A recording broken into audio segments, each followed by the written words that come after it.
guys, welcome back to the Pink Chair Conversations with me, Matanda Debe. Thank you for joining me once again. Today we are talking selling on Instagram. This to me is quite an exciting conversation that I actually wanted to have with you guys because we see a lot of positive and a lot of negative things when it comes to selling on Instagram. So what happens is that sometimes people don't start a online shop, and again it makes sense because designing an online shop can be quite expensive if you cannot DIY it. So a lot of people, they take the route of, okay, I'm just going to sell on Instagram. Instagram has great features that allows them to do that. We've seen a lot of people who do the selling on Instagram, and they do it for years and years without actually having an online shop. But another thing people do that is because in South Africa, e-commerce is quite slow compared to other countries. So we are still a bit behind when it comes to people buying online, people selling online, and people just trusting the whole process. So it kind of makes sense why people go through that route of selling on Instagram. But I wanted to just give you a quick guideline on if you actually will be doing this or you're already doing it, what are the points that you need to actually think of. So I have 7 here today that I want to run through with you guys. And the first one that I think is quite important is that you need to look professional. So what happens is you land on an Instagram page and they'll say we sell. So just to make an easy example, a lot of people sell clothes on Instagram, and we've heard very good reviews with certain brands, and sometimes you get bad reviews with certain brands. So what you need to do is, for me, that's the first thing I'll look. Does your page look professional?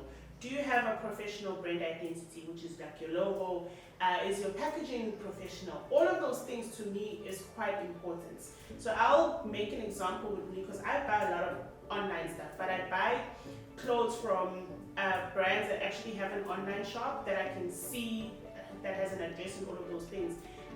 But you need to look professional when you are selling to people, because if you don't look professional, then it makes it hard for me to trust you. So that's the first point that I'd like to make. Now, the second one is that you need to optimize your Instagram profile. So just to let you know, when it comes to optimizing, is that when I land on your page, I need to see specific things on your profile. So maybe I will see your Instagram name, obviously, and then I need to kind of see on your bio exactly who you are, where you are based. Maybe optimize it in terms of how you sell. So maybe you'd say, okay, orders via DM, or orders via WhatsApp number, or orders via email. That to me gives me information that I don't need to then come and ask you for. So have it there specifically for people when they land on your profile, and then it becomes a lot easier. Optimize it by also changing it into like a business page.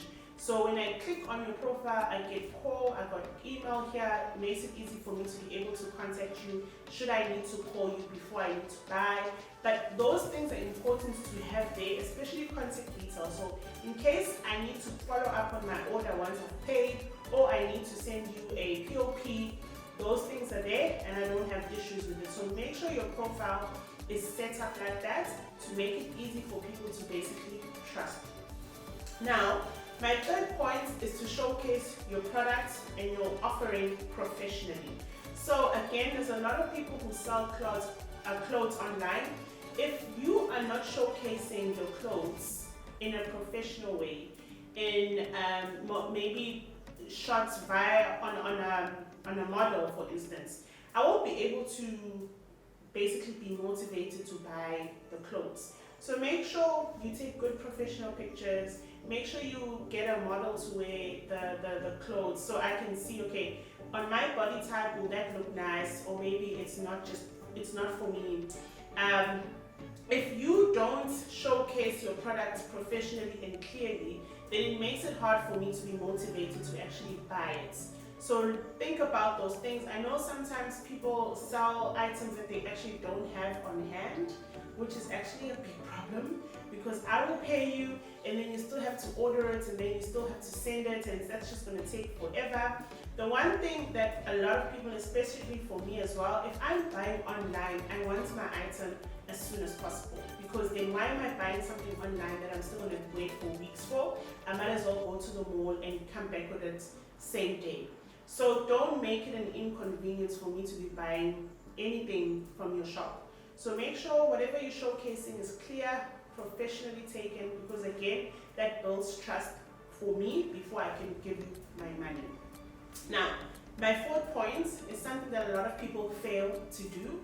Provide as much information as you can. This thing of having to DM for pricing, guys, like, can we not do that? When I land on your Instagram profile, I want to see the item, I like it, I want to know what sizes are available, I want to know how much it is, and anything that could be specific to me buying that product. So don't hide information. I don't understand why you hide information, because then I now need to DM you, and sometimes you guys are going to take forever to come back to me, and I'll just be like, okay, I'm not interested anymore. The most important thing about buying online for anyone who's used to buying online is that I want to see something, I want to like it, I want to know how much it is, then I want to pay for it, and then I need to know when it's going to get delivered. That's the whole process. If you are still going to have to email, or I need to WhatsApp you just to find the price, it's just a waste of my time, because I'm going to email you, or I'm going to DM you or send a WhatsApp, and by the time you come back, and then probably figure out, okay, the price is just not what I thought it was, and we've both already wasted each other's time. So give as much information when you post your product on the caption below, so people don't waste time. You don't waste people's time, and I don't waste your time. So remember that. Now, for the fifth point that I have is that you need to be clear when it comes to purchasing, when it comes to returns and exchanges, and also delivery process. So why do you need to obviously mention those things? Again, you don't have an online shop. When you have an online shop, those things need to be there on your website. So if you don't have that on your Instagram profile, then it becomes a problem, because I'm going to buy, you're going to send me the item, and then it probably doesn't fit, or I don't like it, and then you say to me, sorry, we don't do returns, we don't do exchanges. I need to know all of those things beforehand. So my advice, if you do sell online, maybe what you can do is you create a PDF document that you can link on your profile, and then people can go. So before you, or maybe you can even have it on your WhatsApp. WhatsApp allows you to have documents on your profile. They allow you to have catalogs on your profile, all of those things of what you are selling. So when you send someone an invoice, or you ask people to pay, you send them that document that lists everything about how you basically you can purchase, how you can return if you are allowing people to return, how to exchange if people just need a different size. All of those things is important to the customer, because you guys will end up in a very big mess if I can't get those things, yet I was expecting them, and you were sitting there knowing very well that it's not available to the customer. So remember that. So my tip, create a PDF document that you can send either on WhatsApp from anyone who is ready to purchase. You can maybe send it via email as well, or just have it on your profile where it's a link. You can link a PDF document, and then you just remind people to please go and read that document before they make any purchases, so you guys don't find yourself in a bad situation where you're now arguing about something that you should have actually communicated. So remember that. My next point is that you need to actually use your reviews and your testimonials from your past clients to build trust with your new potential customers. So what do I mean by that? So what happens is that you can actually reshare your customers wearing your items, so I can kind of trust that, okay, someone did get their item and they were actually happy. If someone says something, does a review, maybe they do an unboxing of the items, you repost it on the Instagram stories, and then you can probably have a highlight of everyone who has reposted your items. To me, I would love to go and do that. Sometimes I even do it online, where I go and read reviews about an insurance company, for instance, just to kind of get what people are saying. And obviously people are saying honest reviews, so you kind of get where you are with going with that insurance company, whether you want it or you don't want it.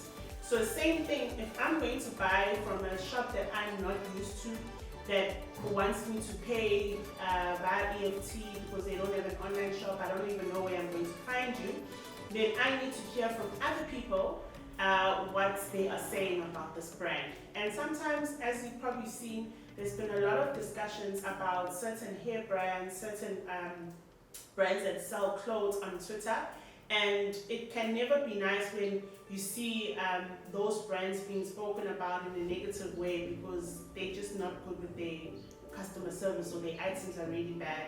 And sometimes you even see people posting what they ordered and what they actually received on Twitter, and it's like, ooh, I shouldn't have actually bought this because it was not what I was expecting.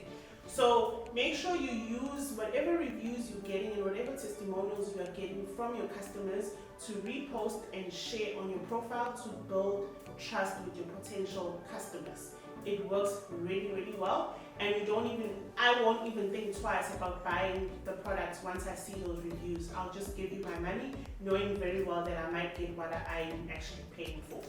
So my last point is that you need to make sure your customer service is great. This is where a lot of people fail, and I don't understand why people do this. But if your customer service is not great, trust me, your business is going to just be a mess. So when you're selling online, obviously when you have an online shop, the features of an online shop allows you to have automated emails when it comes to, okay, thank you for your purchase emails, and then the email the email that you get first is that your order details, thank you for your purchase, thank you for payment. Please note we will send you a shipping email once your clothes have been shipped, and then they'll send you a shipping code. All of those things is stuff that is automatically done if you have an online shop.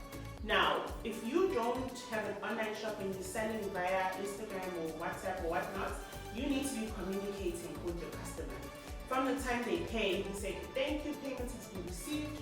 When you send the items, you send your whatever, whether you send it on Postnet or the shipping details, you need to give them that. It's okay, we've shipped on this day, it should arrive in 7 days, for instance, and you give them the code so they'll be able to track it, because all of those things gives them a peace of mind that I did not just pay you and then you took my money and then you did not obviously send my items. So remember all of that, and then if a customer comes back with a complaint, don't ignore it, try and fix it, ask them, okay, what would they like, do you want us to exchange it, because obviously you didn't arrive as expected, what do you need me to send someone to come pick it up, will you be able to send it to us? Just try your best to be nice to your customers, try your best to fix the problems that you might face the best way possible.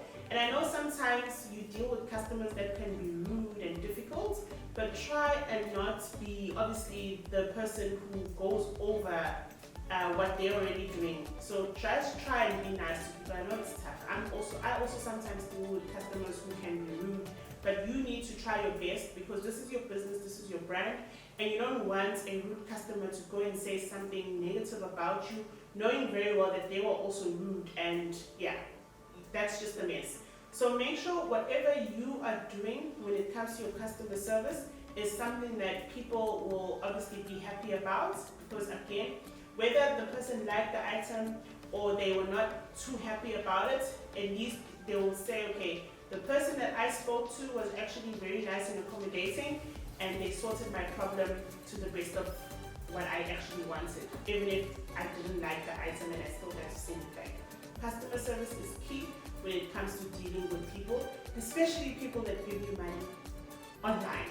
Like, that's the worst thing, because I've already paid you, so I need you to deliver my item, whether you like it or not, because I've given you my hard-earned money.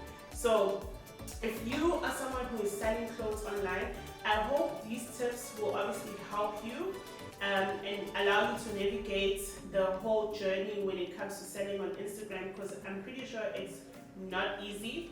even look into people who can help you with your inquiries, people who will deal with your customers, people who will do your shipping. Just try your best to manage everything in a seamless way, so you're not doing it alone, because sometimes you cannot be able to handle like a lot of orders, and then the whole process will be slow. You'll be slow to take orders, you'll be slow to deal with all the questions that you might receive, you'll be slow to actually ship your items. So as your business grows, make sure that you have a team that is there to support you and deals with all of these things that you have to deal with on a daily basis. But most importantly, I hope that as everything grows, you will also then look into having an online shop, because then it takes out a lot of headache in managing the whole process for you. So again, if you have any questions that you would like to ask me when it comes to the topic that I've covered today, please feel free to drop them down below. Don't forget to subscribe and like this video if it was helpful. And until next time, bye!